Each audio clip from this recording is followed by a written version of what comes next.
Et je disais souvent, hein, ma grand-mère, elle avait son chapelet en poche pour être connectée à la divinité. Nous, on a notre smartphone en poche pour être connectés à tous nos contemporains et à la société.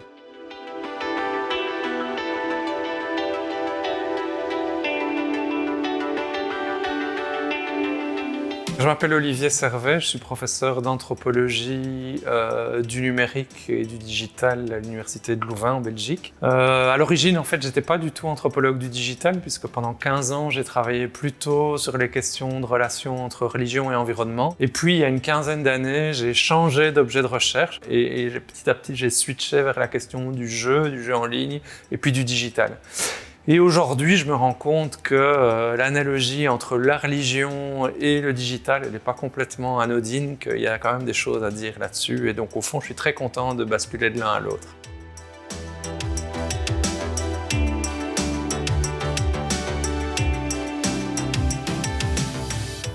Pendant plusieurs siècles, dans nos sociétés occidentales, la religion a été un structurant transversal de toutes nos sociétés.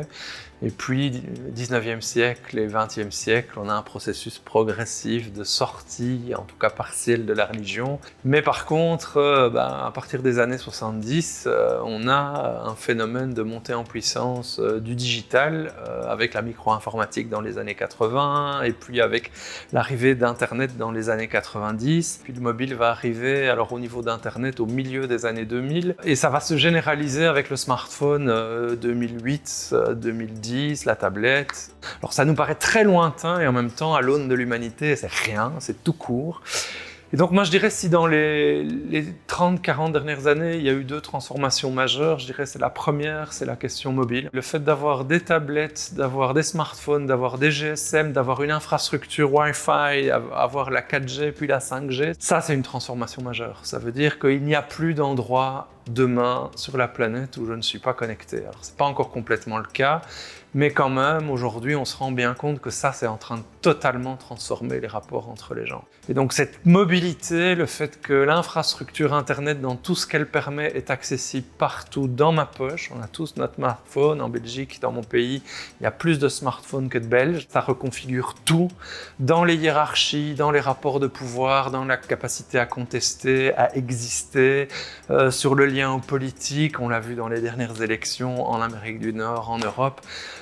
Et donc ça, c'est pour moi une révolution fondamentale qui est en train de tout transformer au niveau de nos sociétés. Je crois qu'on ne mesure pas encore l'impact que ça va avoir et que ça est en train d'avoir. La deuxième chose, c'est les jeux vidéo et les jeux vidéo connectés. Et ça, c'est une transformation majeure parce qu'aujourd'hui, le jeu vidéo, c'est la première pratique culturelle au monde.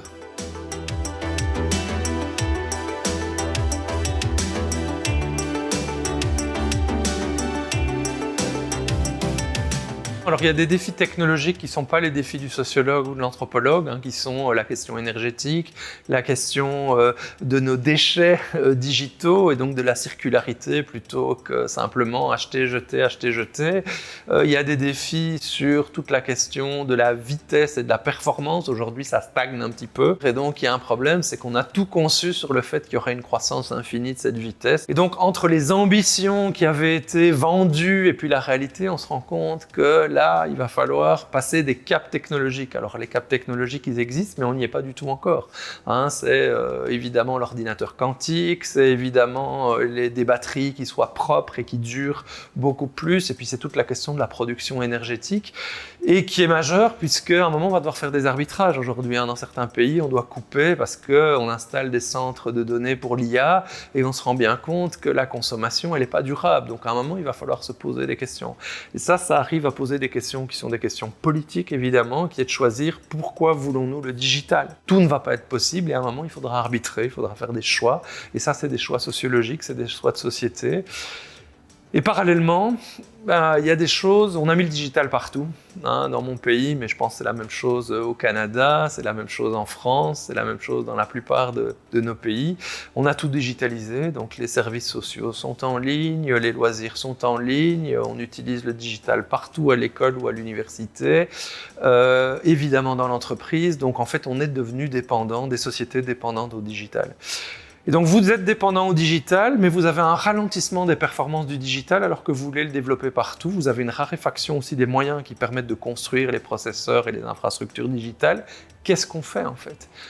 Et le politique au sens large n'a pas pensé à ça. Et donc on va se retrouver confronté à un mur, et ce mur, il va falloir l'affronter collectivement en termes de société. Donc ça, c'est des choses pas simples en fait, parce qu'on voit vraiment tous les avantages que permet le digital, mais on n'a pas encore réfléchi à ses inconvénients, parce qu'on nous les cachait en partie.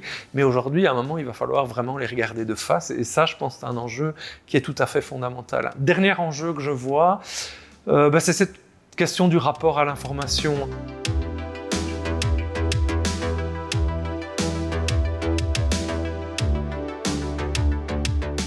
Gérald Bronner, dans un de ses livres, Apocalypse cognitive, parlait de cette explosion de l'information. On a tout ce qu'on veut comme accès à l'information avec le web, mais par contre, elle est mise sur le même pied. On va sur YouTube, sur TikTok, on nous abreuve d'informations. On parle d'ailleurs d'infobésité. On est obèse tellement on reçoit de l'information. Mais par contre, on n'est plus capable de hiérarchiser, on n'est plus capable de savoir qui a raison. On se demande quelle est l'autorité qui nous donne cette information et qu'on a 5 discours contradictoires, comment est-ce qu'on fait? Ça va être encore beaucoup plus difficile avec l'IA. L'IA, elle ne cherche pas la vérité. Le but, c'est la plausibilité. Il faut que ce soit plausible. Il faut que ce soit réaliste, mais pas vrai. Donc là, ça devient très, très difficile de savoir quel est le vrai du faux. Et donc cette question de la vérité qui est à la base de nos démocraties, en fait, pour moi, il n'y a pas de démocratie sans une certaine recherche de la vérité. Ça va être un enjeu clé. Et donc je pense qu'on doit, se battre pour l'éducation. Aujourd'hui, dans toutes les universités et dans le monde scolaire au sens large, on a plutôt eu tendance ces dernières années à désinvestir financièrement. Je pense que c'est une erreur majeure. Je pense qu'on est dans une société hyper cognitive qui nécessite en fait qu'on continue à donner des capacités en fait de critique, de réflexivité, de capacité associative. Donc pour moi, à côté d'un cadrage légal, et ce qui va être nécessaire, et on voit qu'il commence à arriver en Europe, en Amérique du Nord et même ailleurs, je pense que directement former les jeunes et les moins jeunes, les citoyens à ces questions-là, c'est tout à fait essentiel. J'en suis convaincu, je pense que la régulation ne suffira pas. Je pense que former uniquement les maîtres, entre guillemets, ne suffira pas. Et je pense qu'il faut vraiment se dire que c'est un enjeu de citoyenneté si on veut garder nos démocraties en place demain.